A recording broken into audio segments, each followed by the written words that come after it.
Did you mention that when I'm going to be in Atlanta? Yes, she mentioned that. She mentioned that as Valerie's event, she gave the telephone number, Valerie Parker, and we're going to give it again, and that's this weekend. Yes, we did. Fantastic. Thank you so much. Okay, and we encourage everybody that's serious about reaching their goals in 2014 to be there, because we're going to share with you what most people are not aware of, and that is what it takes to make it in 2014 and beyond. There's a book two books that I want to encourage everybody to get. One is called The Road to Your Best Stuff by my mentor, Mike Williams, which I'm going to do an interview with him, The Road to Your Best Stuff. And the other one is Average is Over. Average is Over. And the reason that it's important for you to learn everything you can about this particular book, but about who you need to be and what you have to do so that you're not replaced by technology or outsourcing. This book is a very powerful book. There's another one, but this is one that I encourage you to start with right now.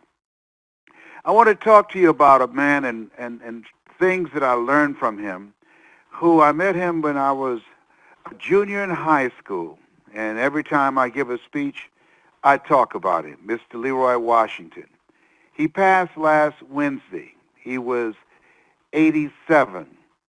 And Mr. Washington was a man that I really had high regard and high respect for him.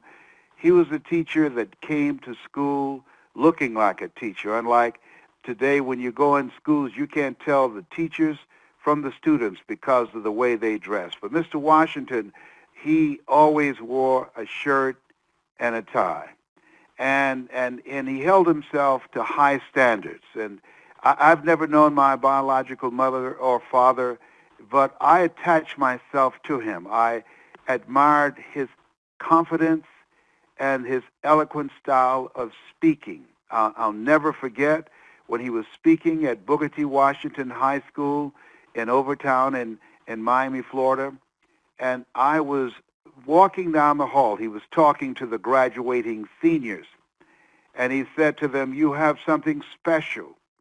You have the ability to make Booker T. Washington proud. You have the ability to make your family proud, your community proud. You have greatness. And as you go forward in the future, there are several things that you must do." And he went on to talk about what those things were. But to synthesize the things that I learned from him is what this call is about today, as I prepare to go to Miami on this coming Friday to eulogize him on Saturday. And number one, he talked about the value of confidence, of believing in yourself, and that you have to work to develop that, to fortify that, to strengthen that. And so he encouraged me to read various books. I remember one of the books that I read by Robert Collier called Secret of the Ages by Robert Collier, of the Power of Positive Thinking by Dr. Norman Vincent Peale, As a Man Thinketh by James Allen. Those are books that really grabbed me. The Miseducation of the Negro by Dr. Carter G. Woodson. Those books really captured my attention and really put me on a track of self-development. He talked about the value of having a self-development library. He introduced me to Earl Nightingale, The Strangest Secret in the World, and Lead the Field, the series that he put out. And so as you look at yourself, look at your goals, look at your dreams, the things that Mr. Washington shared with me in 1962, those things are more important now than ever before. Having mental resiliency, being able to overcome the challenges of life, because life will always have challenges. There will always be things that you have to deal with. Viktor Frankl says that we have in life things that he calls unavoidable suffering, that life is it's full of a lot of pain, and you're going to have setbacks and disappointments. But what you have to do is work on yourself, because you can tap into your mental resiliency and your courage to overcome those things, and don't allow those things to define you. The other thing that he taught by his example and the actors that he trained, Because I was in special education, I was never one of the students in his class. I was one of the people who hung around the people that he trained. I learned most of my speaking from Dr. Anthony Sweeting. His style of speaking fascinated me. His style of speaking captured my imagination, and as a kid, even though we were just 1 year apart, he was my hero to this day, the greatest speaker that I'd ever heard, and I patterned my style, the range that I have, moments of being able to create in a presentation that's riveting and having pregnant pauses and having an audience on the edge of their seat. I've never seen anyone do it like Dr. Anthony Sweeting. And Mr. Washington trained him and directed him, but Anthony was the most brilliant student he ever had. And so even though I did not take the classes from Mr. Washington, but Anthony and I became very close friends, and I learned in detail and watched him and studied him as Mr. Washington drilled him. I would come and stand outside of the wooden portables and look in the window, and then pretty soon it started raining one day, and they invited me in, and I spent hours watching him, developing and pulling out the genius of Dr. Anthony Sweeting. We called him Bundles at the time. And I said, Bundles, I want to speak like you. And it really changed my life. I did not know, as I was watching Anthony, who won the Elks Oratorical Contest in Miami, Florida, in Dade County, and all over the state of Florida, and went out of state and competed. And I just never knew at that time that I was watching my destiny. I think it's very important that you just really begin to monitor and cut down on the time, if you're doing it, on how much you watch the news and how much you watch television, and really pay more attention to what is it that you're allowing to come in your mind. Avoid negative conversations. My twin brother called me the other day. I love Wesley. And I said, Wesley, listen to me. Just tell me. Go to the bottom line. I don't want to hear the story. What are you dealing with? Tell me how I can help you. And he wanted me to hear the story. I don't want that head trash. So I hung up. Now, I know that's not right. I know it's rude.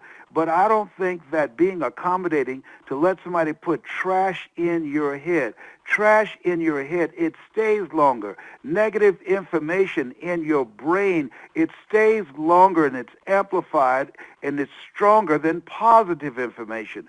So they did a study, and the study indicated if I tell you you can't do something or have a negative conversation, that somebody else has to come along and say you can do it, or engage in a positive conversation of something that has a higher standard, and have to do that 16 times to neutralize that one drop of negative information in your brain.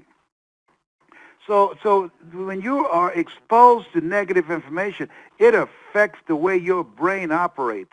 It affects your attitude about yourself. It drains your energy. There are some people that when you hear the sound of their voice, all the energy goes out of your body, because that sound, they have the breath of a vampire. That sound, those emotional vampires just suck all the life out of you, because they're not there for your good, and you know it, and your body knows it, and you can feel it in your heart. Your blood pressure goes up, and you sometimes you break out in a cold sweat, or you get tensed and can feel tightness in your gut because of that voice, because of the source on the other end of that conversation or that text that you got. There are some calls that you shouldn't even take, because you know it's not about anything. You know it's not about anything but drama and foolishness and things that have nothing to do with your living your dream. All of us have an expiration date on our life. Nobody's figured out how to get out of life alive. Mr. Washington had a full life, and he lived life on his terms, and that's one of the things I admire about him. And I want to say to you, part of living life on your terms is focusing on developing your mind, focusing on saturating your mind with positive information. And I really applaud you for listening to the call each week. Not because I'm doing it and the other speakers who come on here, but listen, with all the negative stuff that's going on in this world, with all the stuff that's going on the news and in neighborhoods all across the country and around the world, you need something to counteract that. Or you'll be depressed, you'll be disconnected from your power, you'll be filled with a level of anxiety and angst. I was talking to my daughter. She spent some time with me yesterday, one of my daughters, Samir, and we were talking about she'd been having anxiety attacks. And we started talking about what are you watching? What are you listening to? And then we begin to monitor that and start cutting back on the things that creates that kind of drama and anxiety. And you literally have to do things, as I told her, playing calming music. Use books that you can read that will spiritualize your thoughts. Have a routine that you can get into every day that can keep you in a peaceful state of mind. Here's the other thing. Not only must you work on your mind, but the other thing, if you want access to a better life, trust me on this, work on your communication skills. I saw a young man today. I'm in Los Angeles and flying, getting on a plane to fly to L.A., and he had a cap on backwards, and he literally had his pants below his butt, not just halfway. I'm talking about all the way down, right under his butt. Now, let me share something with you. When you see this level of insanity and low consciousness today, that tells you about this thing called life, and that there's a mixture of everything out here. Jesus said, all power is in my hands. But he also said, oh, by the way, the poor will always be among you. And as I was looking at this young man, there was nothing that you can say, because there's no way, as far down as his pants were and his whole behind was showing, that somebody has said something to him, and this is who he is. This is who he is. And one of the things that I think that's very important, if you're serious about making it in life, there are several things that Mr. Washington taught me. One was to develop my mind. The other was practice the principle of OQP, only quality people. Separate yourself from the kids who aren't making good grades, Mr. Washington. Stick around the students who are making good grades. And I did, like Marcus Smith and Gloria Mitchell, and I would copy off their papers. I sat by the smart kids because I'm a little slow. I mean to tell you, I sat by Boo, and I was looking on everybody's papers. Erica Williams, I know all the smart ones. They had been etched in my brain. I would sit right next to them. I had real good eyesight then. I didn't need glasses then. That's why my neck is a little long. I would copy off them. But I made it through.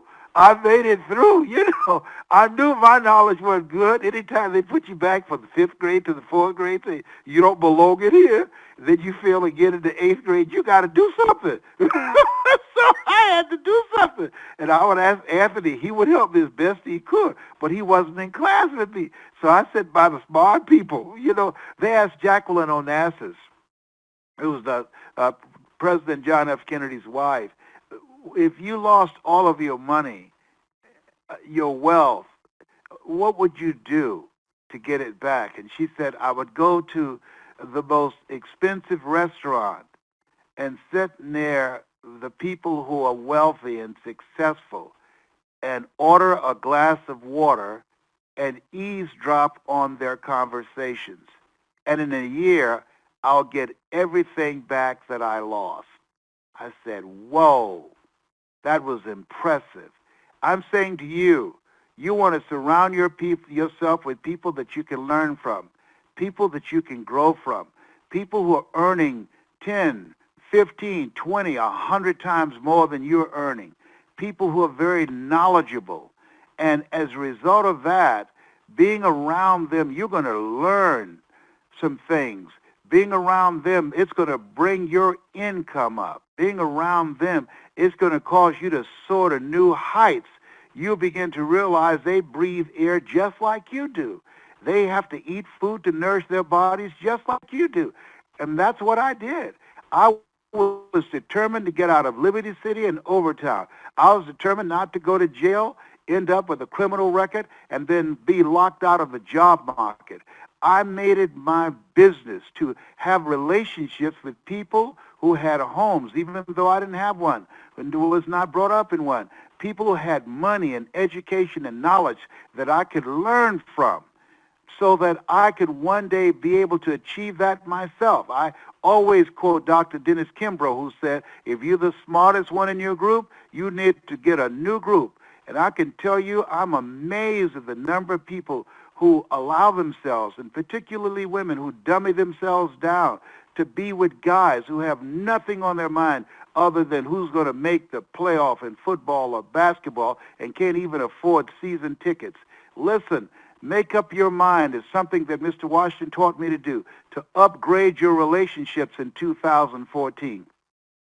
Look at the people that's in your circle, family members and friends alike, and ask yourself, what is this relationship doing to me? Get a clock and put it by the phone or look at your watch. I have a limit of how long I talk to a negative person. I'm telling you, I don't care if it's my relatives.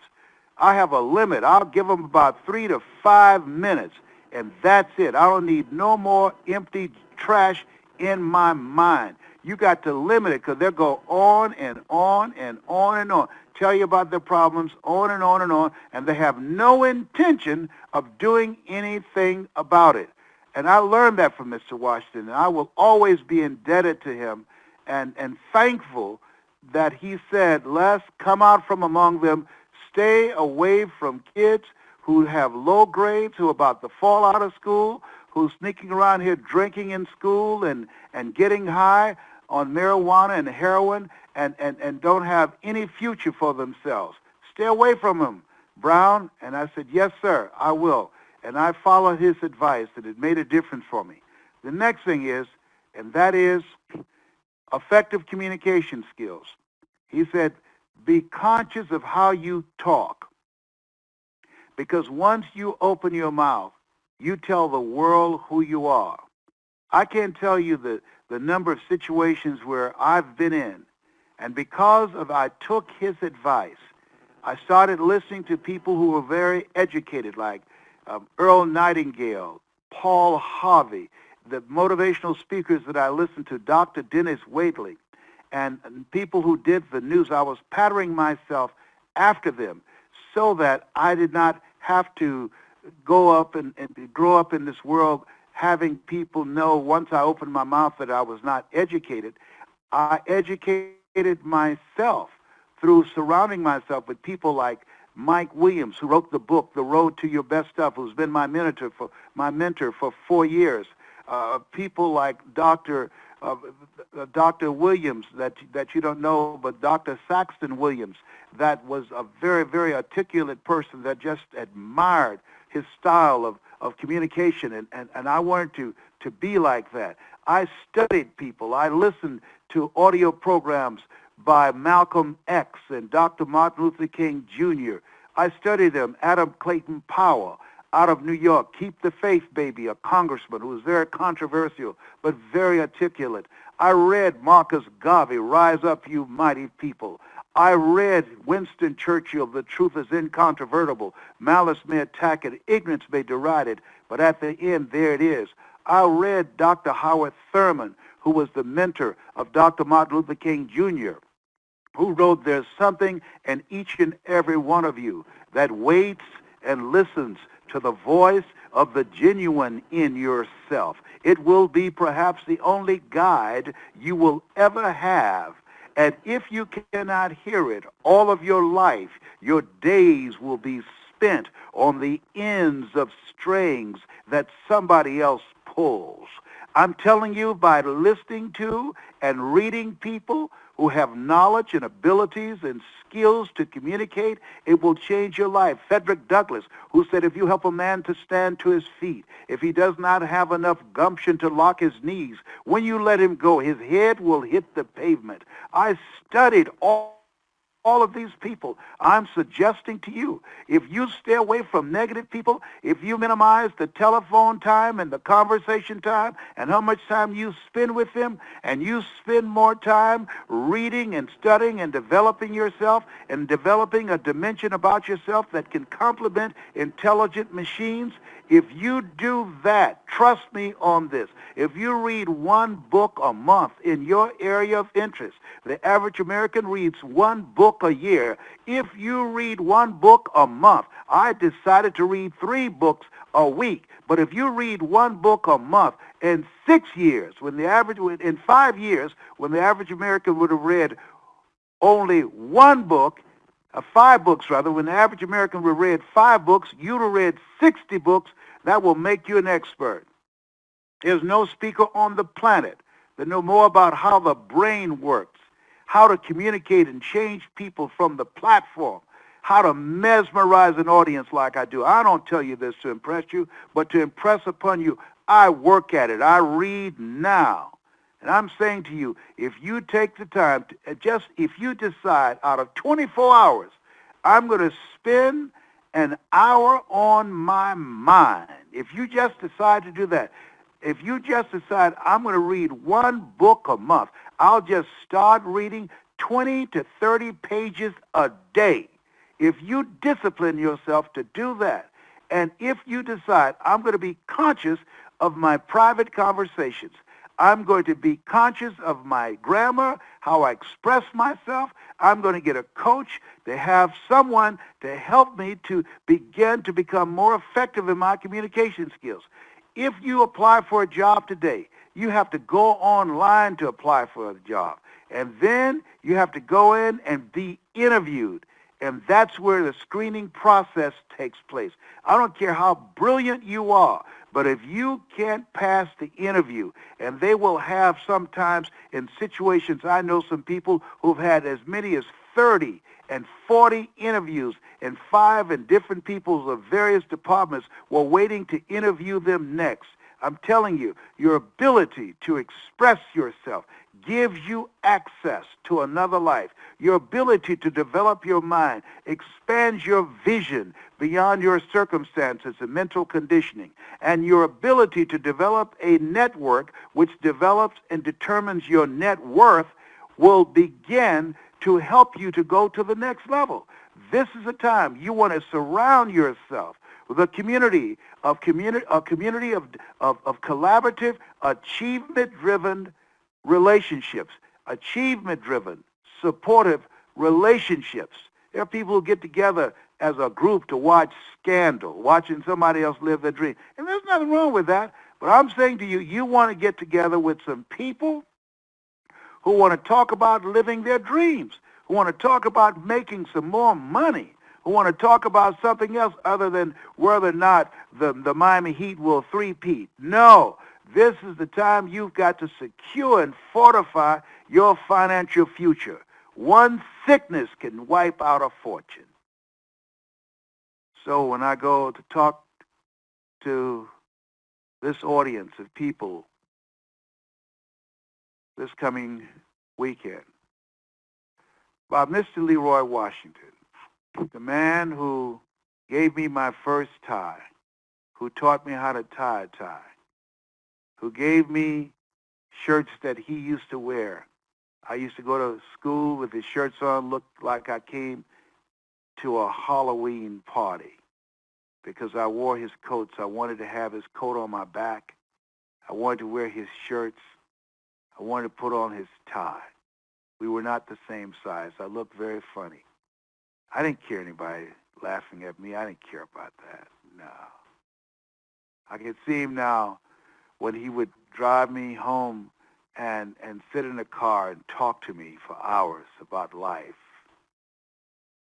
Listen to me as I recited some of the things, some of the roles of the plays that I was asking him, could I be in that, sir? He and Mike Williams, the only fathers that I ever had, who talked to me about what it takes to be a man. Yeah, last Wednesday we lost a good man. Good man. Good man. I hope that you have someone in your life that has impacted you as he has impacted me. And my goal before leaving this planet is to touch as many people's lives as I possibly can and to impact and change their lives with my voice as I heard his voice speaking to the graduating senior class, and I was a junior. You have the ability to make your family proud, Booker T. Washington proud, not the largest, but the best. And I remember when he got a standing ovation and he went down the back steps of the auditorium, and I followed him. And I said, Mr. Washington, what is it, young man? I said, do you remember me? He said, no. I said, I'm Leslie. I have a twin brother, Wesley. My mother, Mamie Brown, she works in the cafeteria here, sir. She just got started, and she told you to look out for me. I was in your class one day, and you told me to work a problem out, and I said I was looking for MacArthur Stevens, that I wasn't one of your students, and you said, do it anyhow. And I said, I can't. The other students started laughing, and they said, he's Leslie. He's got a twin brother, Wesley. He's DT. He's the dumb twin. His brother's smart. And I agreed with them. And you came up to me, and you looked me in the eyes, sir, and you said, don't ever say that again, young man. Someone's opinion of you does not have to become your reality. I said, do you remember me now? He said, yes, you're Mamie's boy. You're one of the twins. I said, yes, sir. I said, I heard you speaking to the seniors. He said, aren't you a junior? I said, yes, sir. But when you spoke, sir, I felt you were talking to me. I was walking down the hall, and I felt I had to come in the auditorium. And I stood in the back, and I listened to you, sir. And you said that the students were exceptional. You said that they had the ability to manifest